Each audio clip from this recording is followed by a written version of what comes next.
आज नवेम्बर 20 तारिख बुधवार चलतु जाणीनवा आज दिन सबकि टॉप न्यूज अपडेट देश विदेश आरंभ कर ओडिशार समस्त गुरुत्वपूर्ण खबर जापर आज भिडियो न्यूज देखा पूर्व आपण मान अनुरोध आपण मैंने सका जल्दी उठूँ निजर लक्ष्य स्थिर करूँ आउ जीवन में बहुत पैसा इनकम करूँ आग को बढ़ू आम को हृदय भल पाते न्यूज गोटे लाइक कर चैनल को सब्सक्राइब कर दिंतु चलतु नजर पकड़ आज प्रथम खबर उपर आज प्रथम खबर दाना बांधुची लघुचाप बंगोपसागर आसूची आउ एक लघुचाप 21 तारिख सुधा घूर्णिबलय 23 तारिख सुधा नहीं पारे लघुचाप रूप तेज लघुचापर प्रभाव किभली रजाए स्पष्ट होनी एने पूर्वानुमान करिछि पाणीपाग विभाग गुरुवार सुधा घूर्णिबलय सृष्टि हो पारे क्रमे आहरी घनीभूत हो 23 तारिख लघुचाप रूप नेबा नहीं आशंका कराई पर पश्चिम उत्तर पश्चिम दिग को गति करी अपपात रूप नेब बोली पाणीपाग विभाग पूर्वानुमान करिछि सूचना मिली। परवर्ती खबर दुईटी सहर लॉकडाउन वायु प्रदूषण स्थिति एमती होती जहाद्वारा केवल लोक मैंने दहगंज होना बरम सरकार टेंशन बढ़ी जाइए केवल दिल्ली एनसीआर वायु प्रदूषण सम्मुखीन होना बरम आमर पड़ोशी देश पाकिस्तान यही समस्यार सम्मुखीन होती एपरिक पाकिस्तान अवस्था भारत ठारू आहरी खराब से सरकार सेठारे लॉकडाउन करने को निष्पत्ति नहीं एयर क्वालिटी इंडेक्स विपज्जनक स्तर में पहुँचा पर पाकिस्तानी पंजाब सरकार यही प्रतिबंध को वृद्धि कर दुईटी सहर में लॉकडाउन घोषणा कर लोहर और पाकिस्तान मुल्तान में सरकार लॉकडाउन करने को घोषणा कर जदि स्थिति में सुधार न हुए ताहले लॉकडाउन को आहरी विस्तार कर सूचना मिली। परवर्ती खबर राज्य में आज आरंभ हो धान किणा आज अर्थात 20 तारिख ठारू आरंभ हो राज्य में धान किणा 20 तारिख में बरगड़ और 22 तारिख में संबलपुर में धान किणे सरकार जो सरकार पक्षर समस्त प्रस्तुति शेष होइछि सरकार चाषी क्विंटाल पिछा 3100 टंकार धान किणवे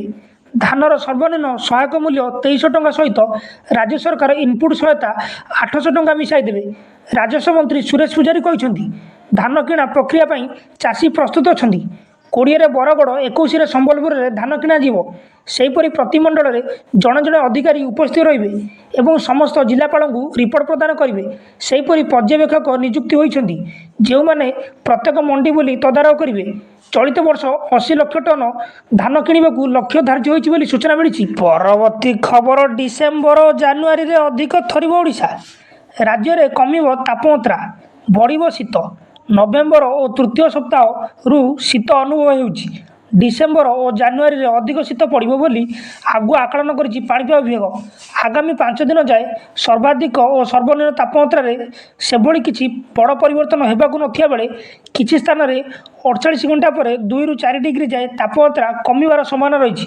तापमात्रा ह्रास सह राज्य में बढ़िब शीत आभ्यंतरण ओडिशा रे शीत हेबा सह अन्य अंचल में अनुभव होउछि शीत बर्तमान राति तापमात्रा स्वाभाविक ठारू 1 रु 2 डिग्री पर्यंत अधिक रही दिन तापमात्रा स्वाभाविक को फेरी बोली सूचना मिली। परवर्ती खबर पुणी खाता आसो सुभद्रा टंका पुणी खाता आसो सुभद्रा टंका हिताधिकारी खाता को आसो सीधा सड़क 5000 टंका एथर आउ 20 लाख महिला को मिलवाक जाऊँगी सुभद्रा योजना टंका एने घोषणा कर उपमुख्यमंत्री प्रभाती परिड़ा उपमुख्यमंत्री प्रभाती परिड़ा कहते सुंदरगढ़ में एक स्वतंत्र कार्यक्रम जरिए तृतीय पर्याय टंका प्रदान करा यह पर्यायर 20 लाख रु अधिक हिताधिकारी खाता को किस्ती टंका पठाଯିए सूचना मिली।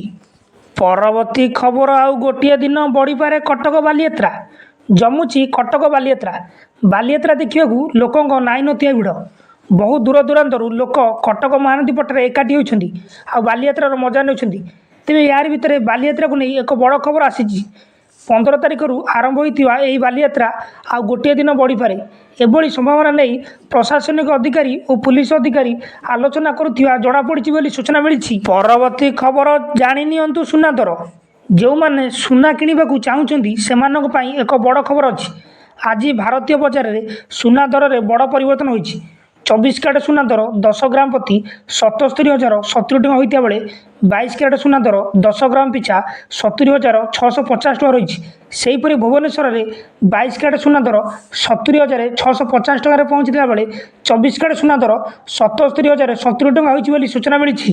परवर्ती खबर चाषी खाता को सीधा सड़क टंका जीव कहले मंत्री धान किणा पूर्व मंत्री कृष्णचंद्र पात्र बड़ बयान सबु जगार मंडी सुरुखुरी चलो तार व्यवस्था सरकार कर जड़े नोडाल अफिसर दायित्व रे 4ଟି ରୁ 5ଟି मंडी को नहीं जड़े सुपरभाइजर रे निजे जिलापाल यार तदारख करेंगे। 2टी जिला जड़े मंत्री को दायित्व दिज्व बोली सूचना मिली। परवर्ती खबर कंदेला पियाज दर साधारण जनता चिंता बढ़ेला पियाज दर सहरर पियाज दर किलोग्राम पिछा 70 ରୁ 100 टंका छुईं। यार मुख्य कारण होउछि पियाज उत्पादन में उल्लेखनीय ह्रास एवं पाणीपागर परिवर्तन। ए परिस्थिति रे पियाज दर केबे कमियो ताहार सठिक समय सीमा आकलन करने कष्टकर बोली सूचना मिली। परवर्ती खबर 70 लाख पाइबेनी राशन राज्य अच्छी 3,36,35,918 राशन कार्ड हिताधिकारी बर्तमान सुधा EKYC कर 2,66,85,938 हिताधिकारी एवं भी 69,49,980 जन EKYC करना। गंजाम जिले में सर्वाधिक 5,42,81 जन EKYC करना। कलाहांडी मयूरभंज नवरंगपुर में 4 लाख अधिक करना EKYC। देवगढ़ जिले में सबुठु कम 32,209 जन EKYC करना। राज्य बाहर रही EKYC कर 94,065 जन हिताधिकारी बोली सूचना मिली। परवर्ती खबर डिसेम्बर 3 रे राष्ट्रपति ओडिशा गस्त 6 रे पहुंचे मयूरभंज। डिसेम्बर 6 तारिख में मयूरभंज जिला रायरंगपुर गस्तर आसवे राष्ट्रपति द्रौपदी मुर्मू। नुआदिल्ली एक स्वतंत्र विमान जोगे आसी 3 तारिख से भुवनेश्वर विजु पट्टनायक विमानबंदर में अवतरण करेंगे बोली गस्त सूची जमापड़ी। कार्यक्रम सूचना अनुसार भुवनेश्वर और पुरी रे विभिन्न कार्यक्रम में 3 दिन धरी राष्ट्रपति श्रीमती मुर्मू जोगदेवा पर 6 तारिख में विजु पट्टनायक विमानबंदर विमान जोगे पश्चिमबंग प्रतिरक्षा विभाग कलईगुंडा विमानबंदर पहुंचे। सेठारु से स्वतंत्र हेलिकप्टर जोगे मयूरभंज जिला कुसुमी ब्लॉक रंगामाटिया अस्थायी हेलीपैड रे अवतरण करी सड़क पथरे निज जन्ममाटी उपरबेड़ा गाँव को जीवे बोली सूचना मिली।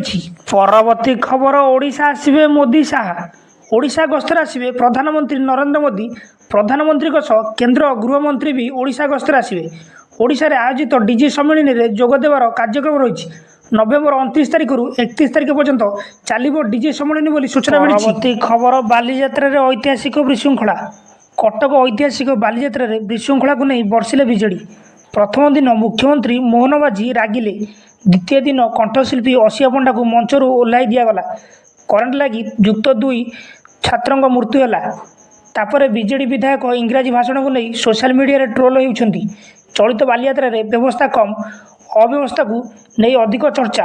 एसबू को नहीं राज्य सरकार और जिला प्रशासन को जोरदार टार्गेट करिसेंती बीजेडी। एसत बालीजात्रा को जातीय मान्यता दाबी करिछि दल। डबल इंजिन सरकार थिला बेले बीजेपी नेता कहीं जातीय मान्यता नहीं मुह खोलिलेनी बोली प्रश्न करिछि बीजेडी बोली सूचना मिली। परवर्ती खबर श्रीमंदिर भिड़ नियंत्रण योजना 3 द्वार और कीर्तन चकड़े लगे LED डिस्प्ले। श्रीमंदिर 3 द्वार और आग और कीर्तन चकड़े श्रद्धालु को मिल बड़ देवल भितर चली महाप्रभु को नीतिकांतर तत्काल सूचना। श्रीमंदिर पश्चिम उत्तर दक्षिण द्वार आगे LED डिस्प्ले लगाई महाप्रभु को नीतिकांतर सूचना दिज्व। LED डिस्प्ले लगाइबारे श्रीमंदिर प्रशासन प्राय 50,69,000 टंका व्यय अटकल कर पदक्षेप आरंभ कर। LED डिस्प्ले लगिया फल श्रद्धालु माने दर्शन बंद समय श्रीमंदिर को जाई अपेक्षा करने जनित कष्ट भोगे नहीं। यह श्रीमंदिर परिसर में भिड़ नियंत्रण में सहायक हो बोली आशा रही। श्रीमंदिर चली महाप्रभु को नीतिकांतर तत्काल सूचना श्रद्धालु को दि जाएगी। यही कार्य मासक भितर सारे प्रशासन लक्ष्य रखी बोली सूचना मिली। न्यूजटी ये समाप्त होती। न्यूजटी भल लगी आपण मानक अनुरोध न्यूज गोटे हृदय लाइक कर चैनल को सब्सक्राइब कर दिंतु।